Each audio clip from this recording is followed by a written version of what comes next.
함께 성경 말씀 봅니다. 오늘 우리가 함께 볼 성경의 말씀은 요한복음 7장 1절부터 10절까지의 말씀 중에서 6절에 기록되어 있는 한 절의 말씀을 함께 봉독하도록 하겠습니다.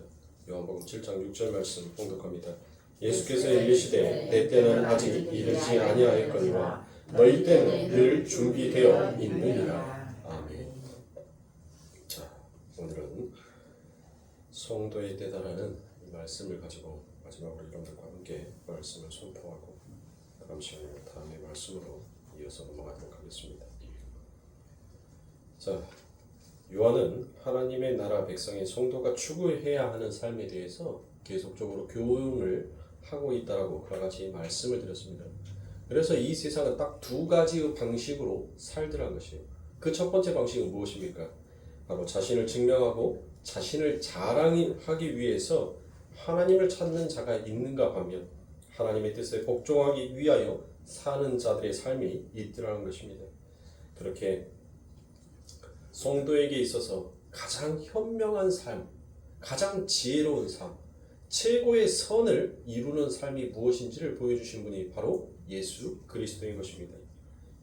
하나님이 예수님께 너 십자가에 죽어라고 했었을 때 그 죽음을 맞이하였던 그 예수님이야말로 하나님의 최고의 선을 이루는 자요, 가장 현명한 방법을 선택한 자다라고 말할 수 있습니다.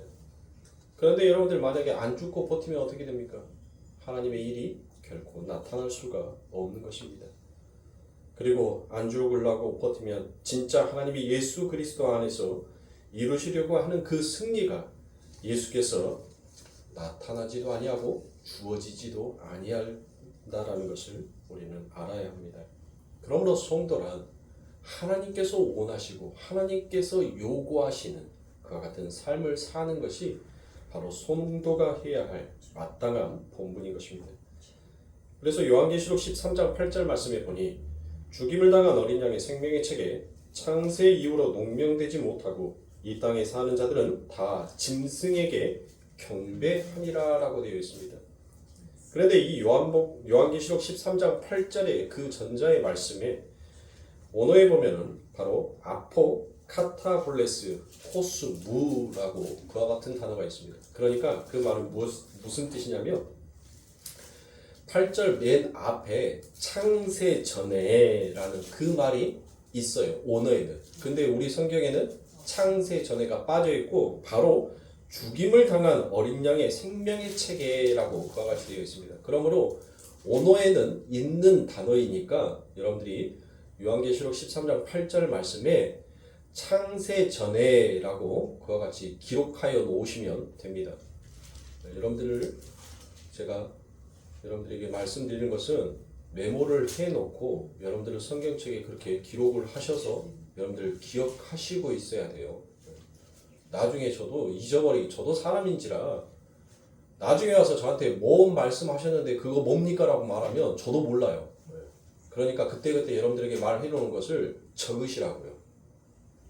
아주 똑똑하신 분들은 제가 말하는 것들을 전부 다 머릿속으로 다 담아놓고 계시겠지만 자기가 별로 똑똑하지 못하고 오랫동안 기억하지 못한다고 생각하시면 여러분들 놓고 기록을 하세요. 그게 가장 정확해요. 적는 것만큼 가장 훌륭한 공부는 없습니다. 공부를 잘하는 사람과 못하는 사람의 차이가 무엇인 줄 아세요? 공부를 잘하는 사람은 선생님이 말을 하는 것을 농담까지도 전부 다 필기를 합니다. 그리고 그 필기해 놓은 것을 자기가 또 알아볼 수 있게끔, 자기가 언제든지 펴서 이해할 수 있게끔 자기만의 방식으로 또다시 노트를 정리를 해요. 그리고 그것을 정리하면서 복습의 시간을 갖기도 합니다. 근데 그걸 정리하다가 자기가 이해가 안 가는 부분이 있어요. 정리를 하다 보면 막히는 부분이 있어요. 그래서 공부 잘하는 사람들은 그 막히는 부분을 별표를 해놓고 그 다음날 학교에 가서 선생님한테 물어봐요. 선생님, 내가 이 부분까지는 이해를 해서 이렇게는 정리를 했는데 여기에서 왜 이 방식으로 넘어가는지에 대해서는 제가 잘 이해가 안 갑니다. 이 부분만 조금만 설명을 해주시면 제가 이 문제에 대해서는 어떠한 응용 문제가 나오더라도 전부 다 풀 수 있을 것 같습니다 라고 얘기합니다. 그런데 머리가 멍청한 사람, 노력하지 아니하는 사람, 그 사람들은 무엇 하냐면 전부 다 아는 거예요. 한 번 들으면 다 알아요. 그러니까 뭐 하는 거예요? 할 거에 없는 거예요. 나 다 아는데 뭘 하냐? 시험 보면 어때요? 시험 보면은 공부 잘하는 사람, 열심히 노력하는 사람들은 몇 개 맞았는지의 중요함을 여기지 않아요. 내가 왜 몇 개를 틀렸지에 대해서 고민을 하지, 내가 몇 개 맞은 거에 대해서 여러분들 신경 쓰질 않아요. 그런데 공부 못하는 사람들은 내가 몇 개 중에 몇 개 맞았다라고만 여러분들 늘 신경을 씁니다. 그럼 몇 문제에서 내가 몇 개 맞았을 게 잘했다는 거예요. 그 차이인 것입니다. 똑같아요. 성경의 하나님의 말씀도 똑같습니다. 내가 이해하고 내 스스로 또 하나님의 말씀을 정리해놓고 그 정리해놓고 난 부분에 막힌 부분이 있으면 여러분들 뭐 하는 거예요? 목사에게 전화해서 문자를 보내서 목사님 내가 이 부분에 대해서는 잘 이해를 한 것 같은데 이 부분에 대해서는 잘 제가 이해가 안 갑니다. 그래서 이 부분을 조금 더 쉽게 설명을 해 주셨으면 좋겠습니다. 라고 그렇게 요구를 하면 여러분들 설명을 해줄 거 아니에요. 그렇죠. 그래서 그거를 자꾸 내 거화 시켜야 되는 거예요. 내 거. 그래야지 내 삶의 현장에서 진짜 하나님의 말씀이 신앙생활로 터져나올 수 있는 것입니다.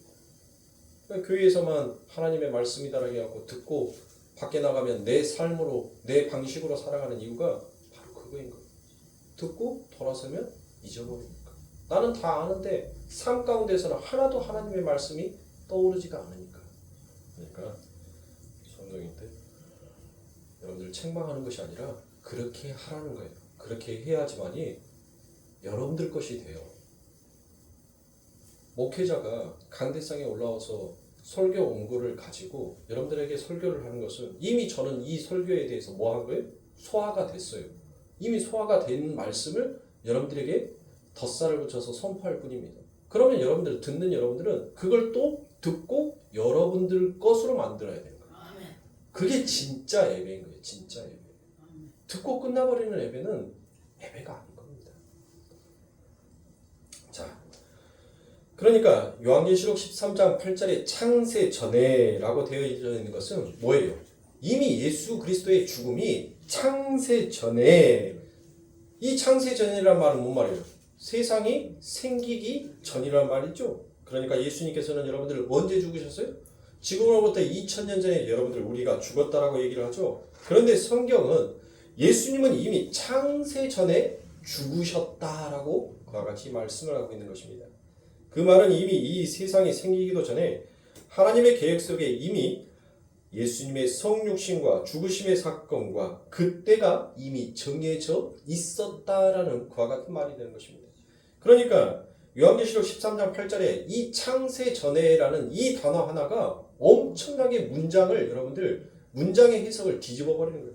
창세 전에 죽임을 당한 어린 양의 생명의 책에 창세 이후로 농명되지 못하고 이 땅에 사는 자들은 다 짐승에게 경배하니라. 그러니까 이 단어 하나가 여러분들 굉장히 중요한 단어다라고 볼 수 있는 것입니다. 그러니까 사랑하는 성도님들, 우리 아버지 하나님의 모든 일하심과 모든 계획은 전부 다 못하는 거예요. 바로 평명체. 그러니까 여러분들 우리가 TV를 보면 TV의 일부분을 봅니까? 아니면 전체적인 것을 다 봅니까? 전체적인 모습들을 다 보죠. 그렇죠. 바로 그거예요. 이 사람이 한 사람이 이렇게 움직이는 것과 또 이쪽 끝에 있는 사람이 이렇게 움직이는 것을 우리는 이미 TV의 그 평면에서 한눈에 딱 보는 거예요. 한눈에. 그렇죠. 바로 하나님께서는 이 세상을 그렇게 바라보는 거예요. 누가 먼저 됐고 누가 나중 됐고가 중요한 것이 아니라 하나님은 처음과 끝을 이미 평면체 위에 놓여진 것처럼 그렇게 이 세상을 딱 한눈에 보고 계시는 것입니다. 그러니까 모든 것은 하나님에 의해서 정해졌다라고 말할 수 있습니다. 그 정해진 때가 있을 때 세상이 자꾸 그때를 바라보지 못하게 만들더란 것이에요. 그때를 기다리지 못하게 하고 그때를 분별하지 못하게 만듭니다. 그러니까 자꾸 달리게 만들어 버리는 것입니다. 그걸 분별하는 눈을 갖는 것이 바로 하나님의 말씀을 열심히 공부하는 것입니다. 그래서 사도행전 2장 23절에 보시면 베드로가 이와 같이 얘기합니다. 사도행전 2장 23절 그가 하나님의 정하신 뜻과 미리 아신 대로 내준 바 되었거늘 너희가 법 없는 자들의 손을 빌려 못 박아 죽였으나 라고 그와 같이 얘기합니다. 여기에서 죽였거늘이라는 것은 여러분들 뭐예요? 그러니까 하나님이 다 정해 놓고 그 죽음은 하나님의 뜻에 의하여서 이미 그 안에 다 들어가 있더라라는 것입니다. 다 하나님께서 계획해 놓으셨다는 것이에요. 그래서 너는 그렇게 죽어라. 그러니까 못한 거예요. 그때를 예수님께서 뭐 하는 거예요? 기다리신 거예요. 자기 스스로 자기 때를 정하여서 자기가 임의로 십자가에 죽어버린 것이 아니라 하나님께서 그 때를 이미 정하여 놓으시고 그 때를 가리켜서 그때 하나님께서 죽으라라고 허락을 하시니까 그때 그분이 돌아가셨다는 것입니다. 또 베드로전서 1장 20절에 보면 그는 창세전부터 미리 알린 바 대신이라 이 말씀에 너희들을 위하여서 나타난 바 되었으니 라고 되어 있습니다. 자, 여기 베드로전서 1장 20절에 보면 알린 바라고 되어 있죠. 알린 바. 이 알린 바라는 것은 여러분들 무슨 뜻이 있어요? 제가 예전에도 말씀을 드렸는데 준비되었다라는 것과 같은 뜻이 되었습니다. 그러니까 알린 바, 준비된 바, 준비되었다라고 여러분들 그렇게 가로 안에다가 여러분들 넣어서 해석을 하셔도 무방합니다. 그러니까 창세전에 이미 예수님은 준비가 되어 있더라는 것이에요. 이렇게 하나님의 때와 그때에 일어나는 사건들은 이미 정해져 있는 것입니다. 그리고 그 일들은 그 정해진 뜻에 맞게 지금도 여러분들 무엇하는 거예요? 착착착 진행되어져 가고 있는 것입니다. 그러니까 이것을 우리는 숙명론적으로 하나님의 말씀을 이해해서는 결코 아니 됩니다. 그러니까 무슨 뜻이에요? 숙명론적. 내가 움직이든 움직이지 아니하든 하나님께서는 이미 하나님이 정하신 때가 있으니까 알아서 척척척 다 진행되어 갈 것이지 않느냐라는 것이 바로 숙명론적 애종론이에요. 그런데 성경에서는 성경에서 비추어 나온 애종론은 무슨 애종론이에요? 숙명론적 애종론이 아니란 말이에요. 바로 영광적 관점의 애종론인 것입니다. 그러니까 즉 무슨 뜻이에요? 내 삶을 돌아보니까 내 신앙생활을 되돌아보니까 어때요? 내 신앙생활 가운데서 참 많은 일들이 있었죠. 많은 일들, 수없이 많은 일들이 있었단 말이에요. 그러니까 사도 바울이 내가 내 앞에 어떤 일들이 일어날 것인지를 예정한 것이 아니라 내가 그 지금까지 걸어왔던 그 내 뒤의 모습을 보면서 지금의 내가 어떻게 이 자리에 서 있을 수 있었는지를 그가 알게 되는 거예요. 그러니까 여러분들의 그 신앙생활은 이미 무엇하는 거예요? 하나님이 정하신 그 계획에 맞춰서 딱딱딱 움직여져 가고 있는데 하나님께서는 이미 계획해 놓으신 대로 우리를 만들어가고 우리를 움직여 가지만 그 하나님께서 그 만들어 놓은 그 뜻이 무엇인지를 깨닫게 하기 위해서 우리들을 무엇하는 거예요? 우리의 과거 속에서 우리의 치부들을 그대로 두시는 거예요. 그러니까 우리의 뒤의 모습을 되돌아보니까 여러분들 뭐합니까? 예수를 믿었는데도 불구하고 우리는 낯뜨거운 행동들을 얼마나 많이 했냔 말이에요. 얼마나 부끄러운 행동들을 많이 했냔 말이에요. 그럼에도 불구하고 지금의 나, 옛날에 믿음 없었던 나의 모습, 내가 형식적으로 믿었던 예수의 그 모습, 그때의 성도의 모습과 지금 그 많은 모진 풍파를 겪어오면서 지금 이 자리에 서 있는 나의 모습이랑은 분명 다르더라는 거예요. 달라. 그것을 바로 영광론적 관점의 애종론이라는 것이에요. 그러니까 옛날의 나도 나이지고 지금의 나도 나인데 옛날의 나로서가 아니라 바로 그 하나님의 영광을 위하여서 조금씩 걸어가는 보이지 아니하는 그 걸음을 걸어가는 그와 같은 모습으로 그 하나님의 영광스러운 이름을 위하여서 사는 자로 내가 조금씩 서져 가 있더라는 것이에요. 그게 바로 하나님이 정하신 때, 하나님이 계획하신 때, 그것을 바로 예정이다라고 말할 수 있습니다. 그러니까 구속사 속에서 하나님의 때가 정해져 있다는 것처럼 우리들의 삶 속에서 우리의 삶에서도 그 하나님의 구원의 역사가 이루어져 가고 있다라고 말할 수 있는 것입니다. 그러니까 우리는 지금 무엇하고 있는 거예요? 완성되어져 가고 있더라라는 것입니다.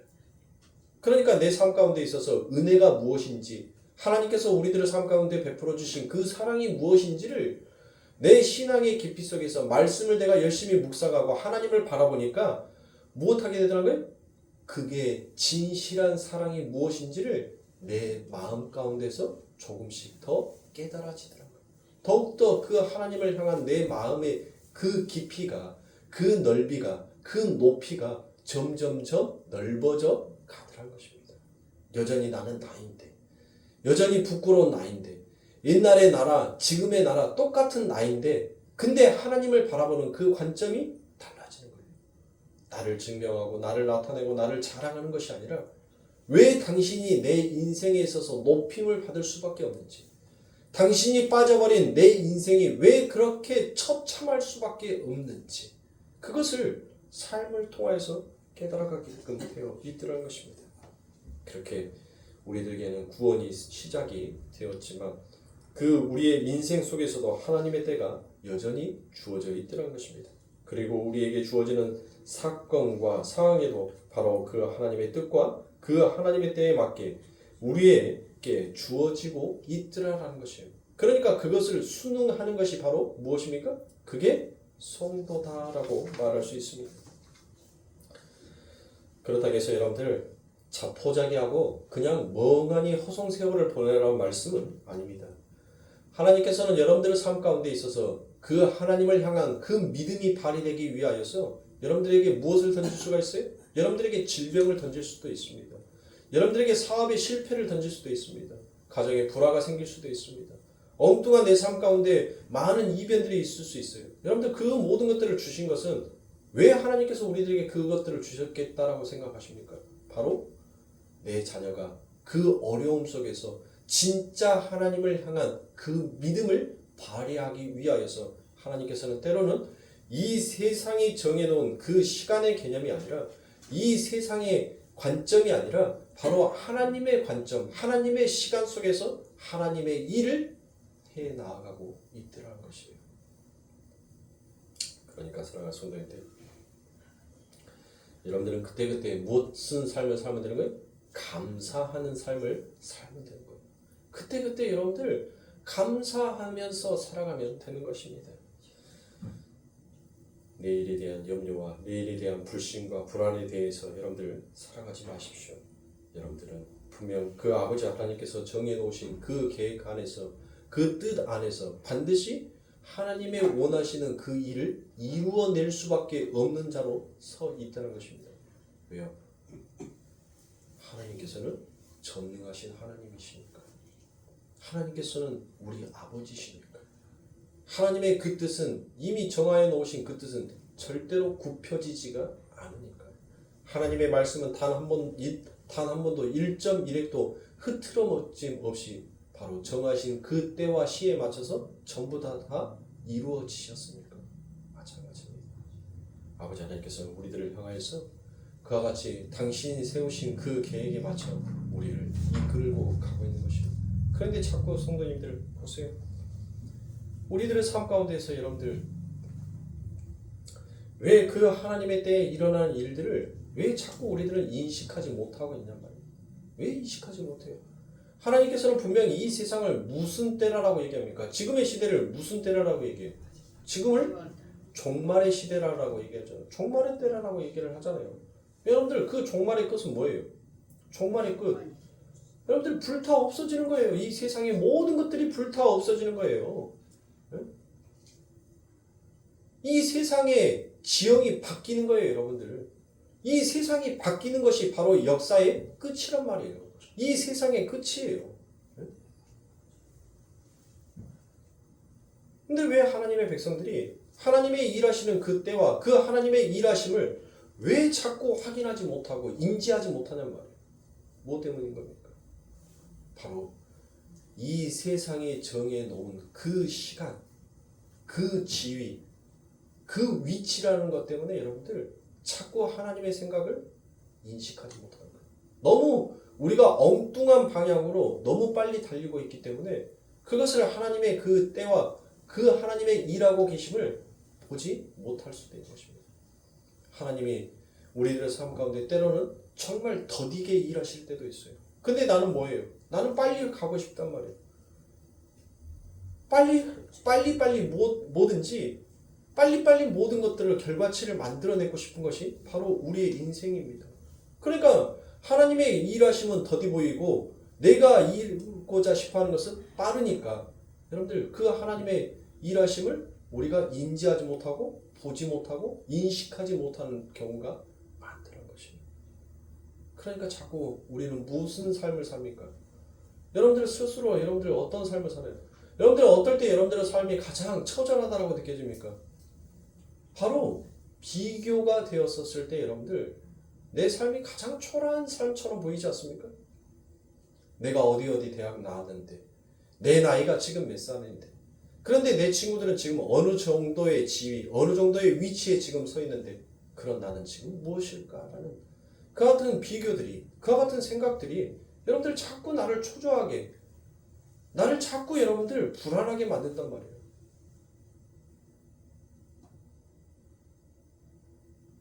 사랑하는 성도님들, 여러분들은 마음을 내려놓지 못하고 여러분들이 멈추지 아니하면 절대로 볼 수가 없습니다. 세상은 빨리를 외치지만 여러분들 그 빠름 속에서 더딤이 오히려 더 아름다운 풍경을 볼 수 있다는 것을 알아야 합니다.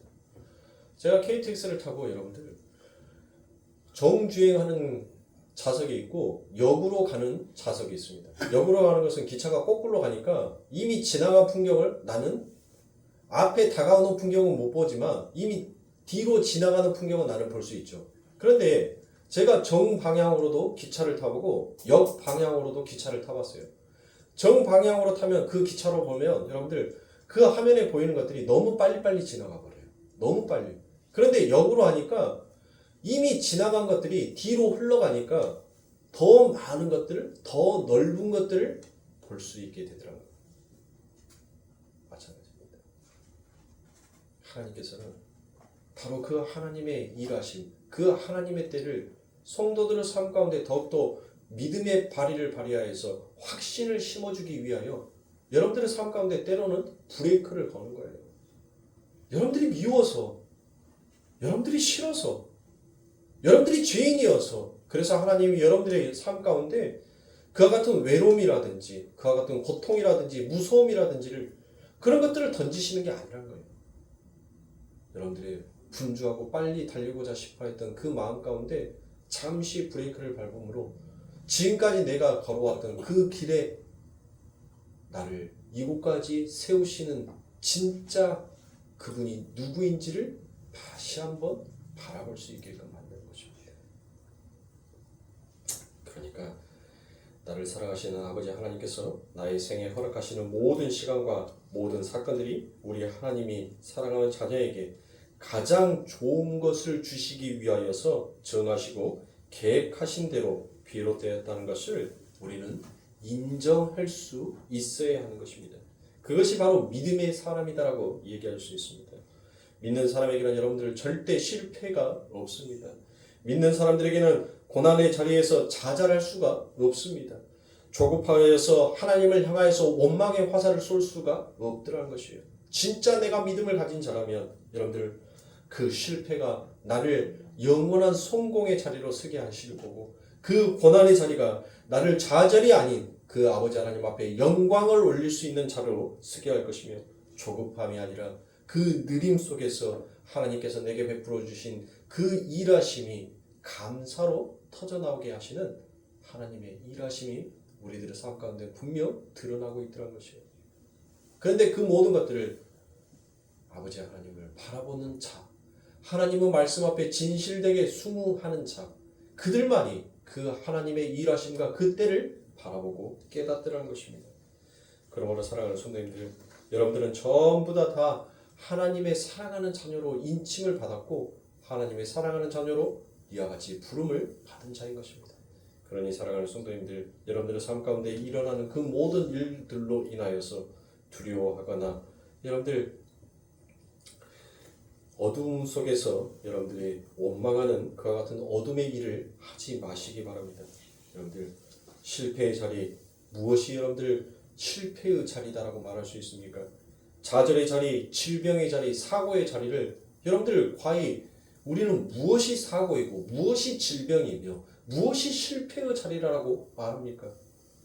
그거는 인간이 만들어놓은 선악의 법 안에서 인간이 만들어놓은 시간의 체계 안에서 주어졌던 단어일 뿐인 거예요. 하나님의 시간에서는 실패가 없습니다. 왜요? 우리의 하나님은 실패가 없으시는 하나님이시기 때문에. 그러므로 당신의 아끼는 성도들에게 실패의 자리를 놓으시겠어요? 여러분들 실패하라고 하나님께서 그 길로 밀어넣겠습니까?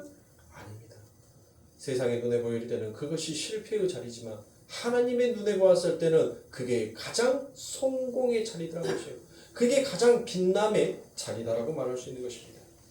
그러니 사랑하는 성도님들, 왜 내 인생에 내 때는 이렇게 더디 오는가라고 그와 같이 하늘을 향하여서 원망하지 마십시오. 하나님은 그 하나님의 때에 맞춰서 여러분들 가장 아버지 하나님은 아름다운 자녀로 빚으시는데 하나님은 지금도 열심히 그 하나님의 일을 하고 계시더라는 것입니다. 여러분, 우리가 성경을 통해서 확인한 것처럼 우리의 구원의 완성에 필요한 것은 모든 것이 이미 하나님의 계획 속에서 전부 다 주어졌다는 사실을 여러분들이 인지하여야 합니다. 그럴 때 여러분들은 슬퍼하시겠습니까? 내가 하나님의 자녀로 지어져 가는데 하나님께서는 모든 것들을 우리들의 삶 가운데 예비하여 놓으셨어요. 모든 것들을 다 준비하여 놓으셨단 말이에요. 그런데 여러분들, 왜 우리들의 삶 가운데서 그와 같이 하나님의 자녀에 대한 삶으로서의 자꾸 넘어짐과 낙심함의 삶이 되느냐 말이에요. 그게 우리라는 거예요. 그런데 그 우리의 좌절되어 있는, 실패되어 있는 그와 같은 모습 속에서 실패가 아닌 성공의 자리로 우리를 이끄시는 하나님이 누구이신지를 하나님께서는 끊임없이 우리들의 삶 가운데 가르치시는 것입니다. 오늘도 우리는 새벽기도 때 말씀을 나눴고 그 새벽기도의 말씀을 가지고 한 주를 오늘 하루를 살아보겠노라고 몸부림쳤지만 여러분들 어떤 삶을 사셨습니까? 하나님이 내 인생에 있어서의 최고의 삶이 아니라 여러분들 내가 바로 내 인생에 있어서의 최고의 주인공이 되고 싶어 했던 그런 우리들의 삶을 오늘도 살았단 말이에요. 이 삶은 여러분들 오늘만 그와 같이 살았던 것이 아니라 어제도 이미 그러한 삶을 살아왔으면서도 전혀 회개하고 후회하거나 반성하지 못하고 오늘 또 그 일을 하고 있어요. 그러면 오늘 깨달았으면 내일은 무엇 해야 돼요? 내일은 그런 삶을 살지 않으려고 여러분들 고군분투해야 되지 않습니까? 그런데 그게 우리 뜻대로 되지 않더라는 것이에요. 그러니까 하나님은 뭐 하는 거예요? 거기에 있어서 말려주는 것이 아니에요. 우리가 죄 가운데 있었을 때 하나님은 말리지 않아요. 그 죄 가운데 두시는 거예요. 두시면서 뭐 하는 거예요? 진짜 네가 어떤 존재였는지 그리고 너가 지금 받은 그 사랑이 무엇인지를 하나님께서는 깨닫게 하시는 것입니다. 그래서 우리를 하나님은 이 세상 가운데서 하나님이 원하시는 방향이 아닌 우리가 원하는 방향으로도 때로는 가보게끔 놔두시는 거예요. 그 속에서 진짜 성공이 뭐고 진짜 실패가 무엇인지를 하나님께서는 철저하게 깨닫게 하시는 것입니다. 그런데 여러분들 오직 누구만 그 자리에서 돌아올 수가 있어요? 하나님께서 남겨주신 자만. 하나님께서 그 어린 양의 생명의 책에 죽임을 당한 그 어린 양의 생명의 책에 기록해 놓은 자들만, 그 자들만이 바로 하나님께로 되돌아오는 것입니다. 내가 죄인 중에 괴수였고 하나님이 내 삶 가운데 나를 붙들어 주지 아니하면 여전히 나를 증명하고 나를 자랑하고 내가 삶 가운데 내 삶의 주인공이 되기 위한 계획을 끊임없이 세워가면서 살아가는 영원히 구제불능의 사람이 바로 나이었구나라는 것을 깨닫고 회개하며 아버지 품으로 되돌아오더라는 것입니다. 그러므로 사랑하는 성도님들, 세상이 만들어놓은 그 척도로 인하여서 여러분들을 비교하고 여러분들을 낮추려고 하지 마십시오. 세상의 사람들은 모든 가치를 얼마나 많은 돈을 가지고 있느냐에 따라서 그와 같이 환산을 합니다. 그렇죠? 돈의 값이 커지면 커질수록 그 사람의 값어치의 값도 커져가더라는 것이에요. 그러나 절대 돈으로 여러분들의 값을 매기지 마십시오.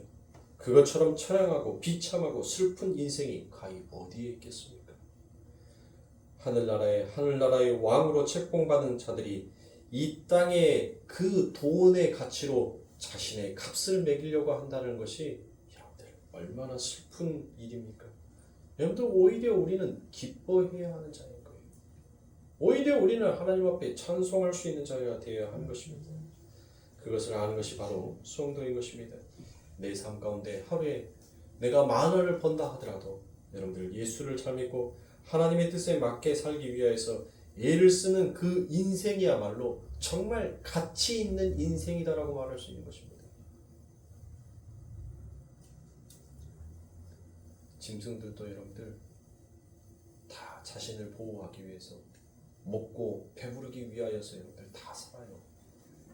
인간의 탈을 쓰고 하나님께서 당신의 형상으로 그렇게 빚으신 인간이 짐승과 같은 삶을 산다면 여러분들 그 하나님의 마음은 어떠하겠냐는 것이에요. 먹는 데에 급급하고 입는 데에 급급하고 자신의 쾌락을 쫓는 데 급급하다면 그게 어찌 사람이다라고 말할 수 있겠냐 말이에요. 그러므로 세상의 가치를 놓고 여러분들의 인생을 판단하지 마시기 바랍니다. 여러분들은 이미 아버지 하나님의 백성으로서 그 아버지 하나님께서 여러분들의 눈을 뜨게 하셨다는 것을 여러분들 잊으시면 안 됩니다. 이 세상은 눈먼 자들이 경쟁하는 경쟁의 사회다라는 것을 여러분들 잊지 마십시오. 눈먼 자들이 여러분들 경쟁해봤자 그 경쟁이 여러분들 눈뜬 자들이 보기에는 얼마나 우스운 경쟁이겠냔 말이에요. 바로 우리는 하나님의 말씀에 의해서 눈뜬 자이지 않습니까? 예수 그리스도에 의해서 여러분들 우리는 눈뜬 자예요. 우리는 혀가 god어있는 그 혀를 예수 그리스도에 인하여서 여러분들이 이제는 우리가 그 혀가 펴져서 하나님의 이름을 찬양하고 감사할 수 있는 자가 되었단 말이에요. 그런데 이 세치도 안 되는 혀를 가지고 세상의 가치를 논하고 세상의 평판을 논하고 세상에 자신을 자랑하고자 싶어하는데 그 혀를 사용하는 자가 가히 하나님의 은혜 앞에 감사하는 자다라고 말할 수 있겠습니까? 우리는 기버어리였었습니다. 하나님의 소리를 듣지 못하였던 자였어요. 하나님의 말씀조차도 우리는 알아먹지 못하였던 자였습니다. 그런데 그 아버지 하나님께서 우리의 귀를 열어주셨어요. 그래서 그 하늘의 소리를 듣게 되었단 말이에요. 하나님의 말씀을 여러분들 들을 수 있는 자, 그 말씀을 듣고 나니까 여러분들 무엇하는 거예요? 내 마음 가운데서 그 말씀이 깨달아지더란 것이에요. 그 말씀이 깨달아지자 무엇합니까? 머리이신 예수 그리스도에 의해서 그분과 온전히 연합의 관계가 무엇인지를 여러분들 인생을 통해서 점점점 배워져 가더란 것입니다. 그러니 사랑하는 성도님들, 눈먼 자들의 경쟁의 세상에서 여러분들 어서 벗어나시길 바랍니다. 어서 눈을 뜨시고 여러분들 그 욕망의 세상 가운데 있어서 여러분들의 그 마음에 가지고 있는 생각들을 어서 내려놓으시길 바랍니다. 여러분들의 모든 생각과 가치들을 부숴야 하는 거예요. 주의 말씀으로 부숴야 합니다. 목사의 설교의 말씀으로 부수는 것이 아니에요. 하나님의 말씀으로 여러분들의 생각, 여러분들의 가치관들을, 여러분들의 지혜를 부수셔야 합니다. 그렇게 부서져야지만이 진짜 하늘의 것을 볼 수가 있어요. 그 하늘의 것이 얼마나 값어치 있는지를 깨달을 수가 있는 것입니다. 그런데 기독교인이라 하면서 자신의 인생의 값을 여러 가지로 여러분들 책봉을 하고 측정을 하더라고요. 여러분들 우리 교회에서는 제발 부교육자, 후임 목사를 구할 때 그 목사가 어느 대학 나왔으면 여러분들 무슨 소용이 있냔 말이에요.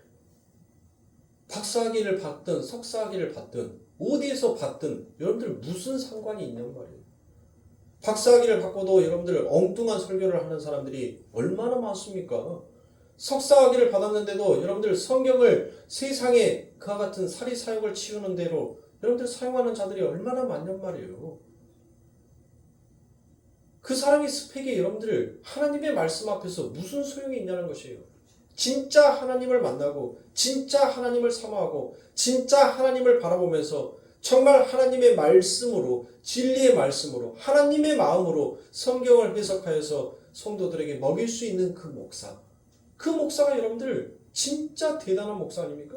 정말 훌륭한 목사 아닙니까? 그러니 우리 교회에서는 여러분들 제발 그 사람의 가지고 있는 세상의 가치의 기준인 그와 같은 스펙들을 보고 여러분들 그 사람을 판단하려고 하지 마세요. 세상인 여러분들 그 사람이 어디 대학 나왔고 무슨 과를 공부했고 얼마나 많은 자격증을 가지고 있느냐에 따라서 그 사람에 대한 몸값을 측정을 합니다. 그게 뭐예요?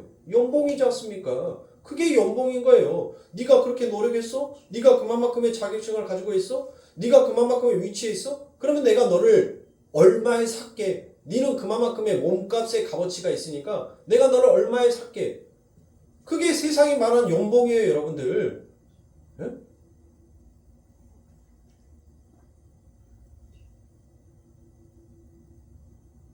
그런데 세상이 그 기준을 가져다가 하나님의 교회라고 하는 하나님의 말씀을 선포하는 곳에 너 연봉 얼마짜리? 너 어디 대학교 나왔고? 너 미국에서 박사학위 받았어? 너 고생 많이 했고 너 열심히 하나님의 말씀 공부했으니까 너는 연봉 얼마짜리? 그게 말이나 되냐? 그게 말이 되는 거야? 나 미국에서 공부했고 나 서울 총신 나왔고 나 미국 어디 대학교에서 석사 박사 받아왔고 내가 어디에서 목회를 부교육자로 목회를 몇 년을 했고 그래서 나는 얼마 정도는 받아야 합니다. 그게 정말 은혜 받은 자들, 정말 하나님의 복음을 아는 자라고 여러분들 말할 수 있냔 말이에요. 그거는 협상이에요, 협상. 그게 은혜를 하는 자들하고 여러분들 과연 말할 수 있겠습니까? 그러니 우리 성도님들도 나중에 후임을 세울 때 여러분들 그런 세상이 가지고 있는 가치관의 스펙으로 여러분들 세우지 마세요. 저는 우리 교회가 장차 얼마만큼 성장하고 얼마만큼 커질지 아니면 하나님이 계획하신 것이 바로 이렇게 조그만 곳에서 조그만 목회를 하라라고 하실지 아니면 큰 목회를 하라라고 허락하실지 저는 아직 모릅니다. 그런데 적어도 후임 목사를 여러분들 세우게 된다면 열심히 저는 세울 거예요. 그래서 열심히 여러분들이 들으세요. 제가 왜 이렇게 여러분들에게 힘들게 어렵게 설교를 하고 또 여러분들이 참 제 설교가 쉬운 설교는 아닙니다. 쉽게 이해되는 설교는 아니에요. 그렇다고 해서 영 못 알아들을 만한 설교도 아닙니다. 가장 기본적인 설교를 하는데 가장 그 기본적인 것이 안 되어 있으니까 이해가 안 갈 뿐이에요, 여러분들. 가장 기본인데 가장 신앙인으로서 밑바닥에 깔려져 나가야 하는 기본 중에 기본인데 그 기본에 뿌리가 없으니까 자꾸 여러분들 뭐 하는 거예요? 뿌리가 있어야죠. 뿌리 깊은 나무가 되어야죠. 뿌리 깊은 나무가 여러분들 모진 바람에 불어도 견디는 거예요. 뿌리가 없는 나무는 여러분들 잠깐의 풍파에서 쓰러지고 넘어지는 거예요. 그동안 여러분들의 신앙 가운데 있어서 뿌리 없는 나무였단 말이에요. 뿌리 있는 나무가 되기 위해서 그 뿌리를 내리기 위해서는 여러분들의 살이 찢어지는 거예요. 여러분들의 살이 찢어지고 여러분들의 그 고통이 그 땅 속을 파고 들어가는 그 아픔의 고통이 있어야 해요. 그 뿌리가 여러분들 내려갈 때 그냥 쉽게 내려가는 줄 압니까? 그 나무 가지 속에서 그 잔뿌리를 내기 위해서 자기 나무 가지에 그 가지를 벌립니다. 생살을 찢어서 거기서 새순을 빼고 그 새순이 땅속으로 들어갈 때 여러분들 그 흙과의 마찰, 그 흙과의 싸움 속에서 계속 싸우고 전진하고 그래서 여러분들 무엇합니까? 그 앞에 돌멩이가 오면 여러분들 우리가 나무를 캐면 어때요? 나무를 뽑으면 여러분들 돌멩이 있는 곳에 나무를 뽑은데 돌멩이 이만한 것들이 잔뿌리에 걸려가지고 같이 뽑아져 나오는 나무들이 많이 있지 않습니까? 그거예요, 성도들. 자신 앞에 내가 더 이상 뻗지 못하는 그와 같은 엄청난 큰 바위가 있다 하더라도 성도는 무엇합니까? 그 바위 앞에서 좌절하는 것이 아니라 오히려 그 바위를 무엇하는 거예요? 잔뿌리가 감싸 안아버리듯이 안고 내가 내려야 할 그 뿌리를 내리는 거예요. 그게 성도의 신앙인 것입니다. 그러니 사랑하는 성도님들, 오늘 본문의 말씀이 그거예요. 오늘 요한복음 7장 1절부터 10절의 말씀을 제가 전부 다 총정리해서 여러분들에게 말씀을 드린 겁니다.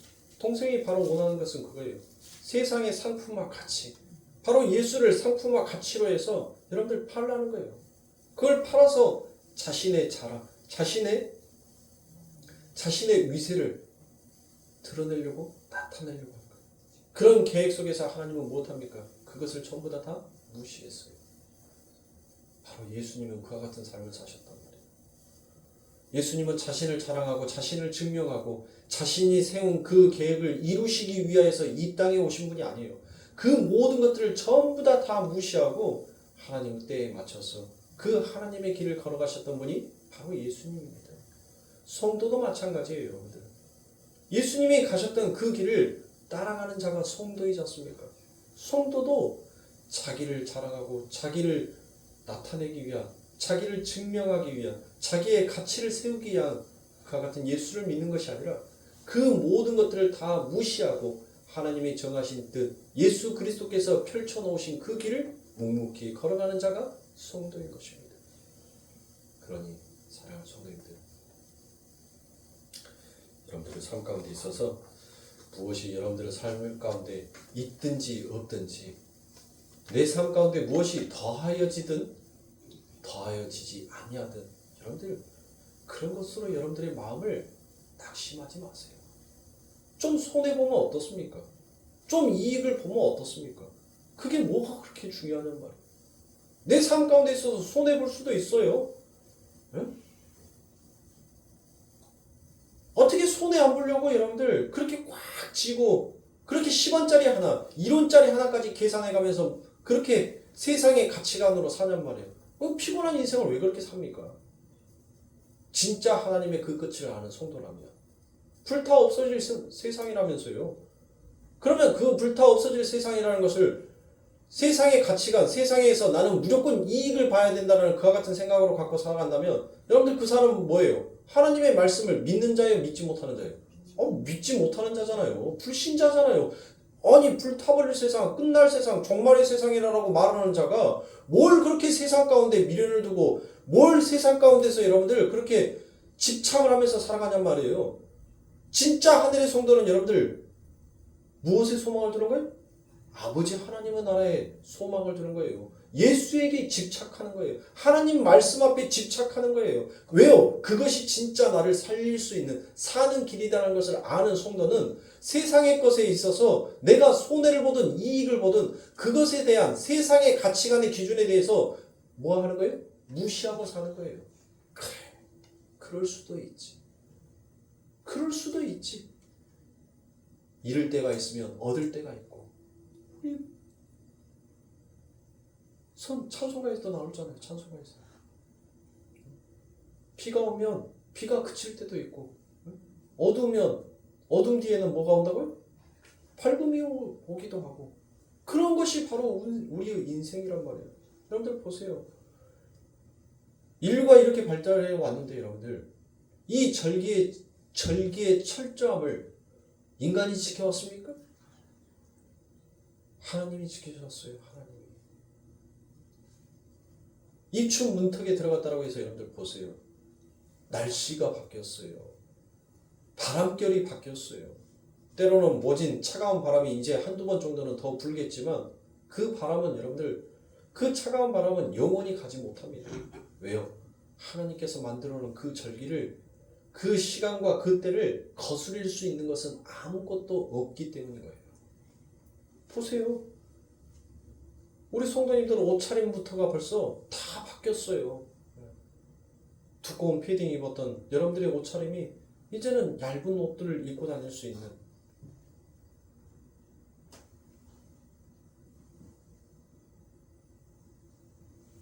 바로 성도는 이와 같은 하나님의 때, 하나님의 시간을 잘 기억하고 잘 알고 가는 자다라고 말할 수 있습니다. 사랑하는 성도님들, 그 하나님의 때가 내 삶 가운데 속히 이루어지고 속히 그 하나님의 뜻이 내 삶 가운데 영광으로 드러나기를 여러분들 바라고 소망하면서 그렇게 하루하루를 살아가세요. 그러면 하나님께서 반드시 그 뜻을 여러분들의 삶 가운데 실패가 아닌 성공적으로 이루어내실 것입니다. 실패가 없으신 우리 하나님을 믿으십시오. 한번 세우신 그 계획은 여러분들 1.1획도 땅에 떨어짐 없이 이루어지는 그와 같은 하나님을 진짜로 믿으십시오. 그 하나님을 소망하고 그 하나님을 바라보실 수 있는 우리 복된 성도님들이 되시길 주님의 이름으로 축원합니다. 기도하겠습니다.